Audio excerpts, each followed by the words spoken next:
my God, I'm so stressed. Do you ever say that to yourself? I say this to myself all the time. And what I would say is that I feel like so many of us have disconnected with really what stress is, or maybe we never really knew what it was from the beginning. So my name is Lisa Marini. I am a brain health coach. The heck is a brain health coach? A brain health coach is like a lot of other coaches, except I look at things through the perspective of the brain. Think about it. We go to chiropractors for our nervous system and to align our bodies. We go to personal trainers to get fit. We go to nutritionists to know the right food to eat. We go to eye doctors for our eyes. We go to heart doctors for our heart. The only time that we've ever really looked at our brain is if either we have a traumatic brain injury and we've got something to do about it, or maybe there's something psychological where we're having to go to a therapist or we're having to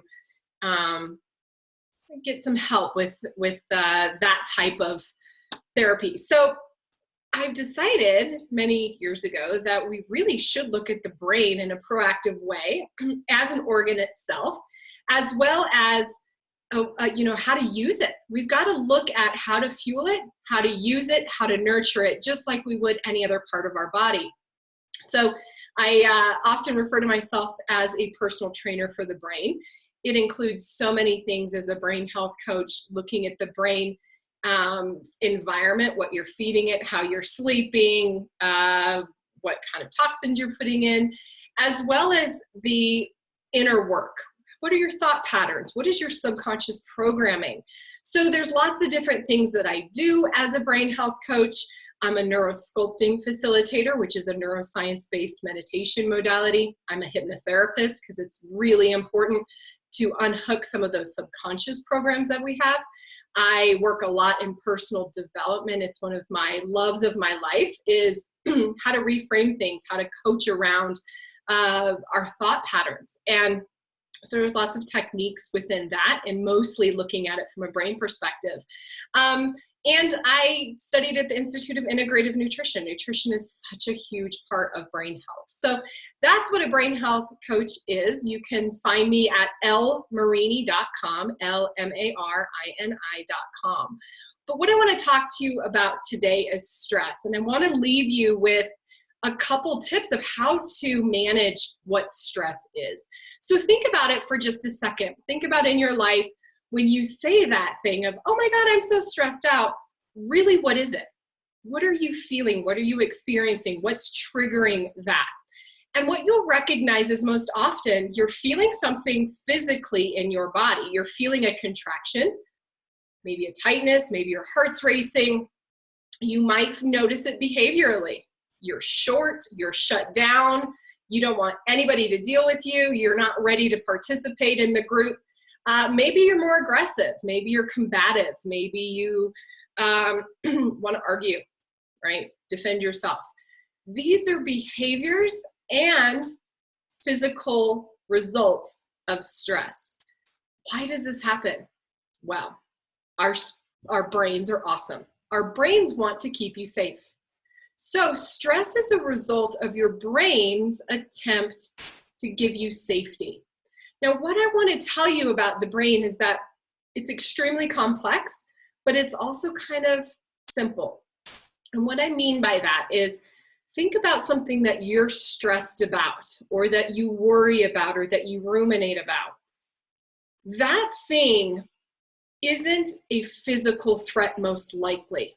Okay, it might be that you're worried about paying the bills. It might be that you're worried that your boyfriend or girlfriend is going to break up with you. It might be that you don't like your coworkers or you're unhappy in your job. And this is the thing that just stays with you all the time. Now, that is not an actual threat, but your brain perceives it as an actual threat. And it'll change your body as if there is a real threat. Maybe a burglar coming into the home, or when you're walking down the road and a snake goes in front of you, your body will move into a fight and flight response. And you'll feel it in your body. You'll feel your heart racing. You'll feel your shoulders up to here. You'll feel this tension and contraction. Well, the same thing happens with our thoughts. And so when I say the brains are simple, they cannot discern actual threats from your thoughts. And here we are thinking these thoughts all day long. You're in the shower and you're thinking about, oh my gosh, I'm not going to be on time, and my boss might fire me if I don't get there on time. You're worried about paying bills, all of the worries, and your body actually thinks that there's a threat. It thinks that a burglar just entered your home. And what's really happening is your brain is just trying to protect you, right? It's really doing its best effort. It just doesn't have the way to discern actual threat versus thoughts. So my point in the talk today is, number one, recognize that your brain is doing its very best, and to beat yourself up for being in stressful states is really just contributing to your stress. What it is that your brain wants to keep you safe in any situation, and it's going to project, most often, the worst case scenario. Why does it do that? Well, if it was a physical thing, and let's say you're in a burning building, it's going to project that, oh my gosh, you're going to actually die. So it's going to keep you on high alert. It's going to have you perform physically the best that you can. All of your resources are going to go to your muscles so that you can run as fast as you need to. Maybe you need to fight off danger. So that's what your brain is doing when you have these thoughts. It's going to predict the worst possible outcome so that you can perform at your very best. So your boss, who's riding your butt, that he's or she is always on you, your brain's going to go to worst case scenario. Oh my gosh, I'm going to get fired. Oh my gosh, if I get fired, then I'm not going to get another job. I'm not going to be able to have food on the table. My kids are going to go hungry. I'm going to lose my house. I'm going to end up in a box under a bridge. You ever been there? I do it too. And I'm trained in this stuff. This is what our brains naturally do. It wants to predict worst case scenario, so you're prepared. So instead of thinking that there's something wrong with us, or oh my gosh, I'm at the mercy of my thoughts, it's really your brain trying to help out. So what can you do about it? Well, number one, recognize that you're in this fight and flight response. Well, how do you do that? You recognize when you're in contraction. You recognize my heart's racing. Oh my gosh, I feel my shoulders up to here. I feel like an elephant is sitting on my chest right now. All of those things that you notice when you feel stress, it's going to be a contraction in your body. So if you're either going to notice it physically, or you're going to notice it in your behavior. Maybe you find yourself being snippy at people. Maybe you find yourself at work not wanting to be a part of the team, or you're making up judgments about other people, or you're plotting how you're going to find a new job. These are the two things, physically and behaviorally, to tell you that you're in this fight and flight response. So the key, number one, is to recognize you're in it. Then what do you do? Well, the tip that I'm going to leave you with is to down-regulate this response by convincing your body that everything is safe, so that your body then convince your brain that everything's safe. Because usually it's the inverse. The brain is predicting that there's a danger, whether it's your boss on you, or you can't pay your bills. And so your brain tells your body then, oh my gosh, it's time to prepare for danger. It's time to either run away or fight this thing off. Well, it's the brain that usually tells the body. What we want to do is to have your body be in charge and tell your brain to calm down. How do you do that? Well, tip number one is to do some deep breathing. So you see all these people out there saying, oh, take some slow, deep breaths. My watch now even alerts me to stop and take some deep breaths. Well, the reason we do that is because if our body is behaving as if there's no danger, the brain is going to say, oh, I guess there is nothing really to be worried about. Let's calm down. Let's not start predicting worst case scenario. So you'll take some deep breaths. And my recommendation is to breathe into your stomach. One of the greatest tips I have is to lay down, put a book on your stomach so that you know you're breathing into your stomach, and you keep that book from wobbling back and forth. Try to focus on it being straight and level. And then you're also forcing yourself to breathe into your stomach. When you breathe into your diaphragm like that, you're getting more expansion. You're getting more air into your body. And once your body is breathing slow and calmly, then your brain's going to go, oh, I guess there's really no danger, right? right now. So it will start to calm down and it'll stop predicting worst case scenario.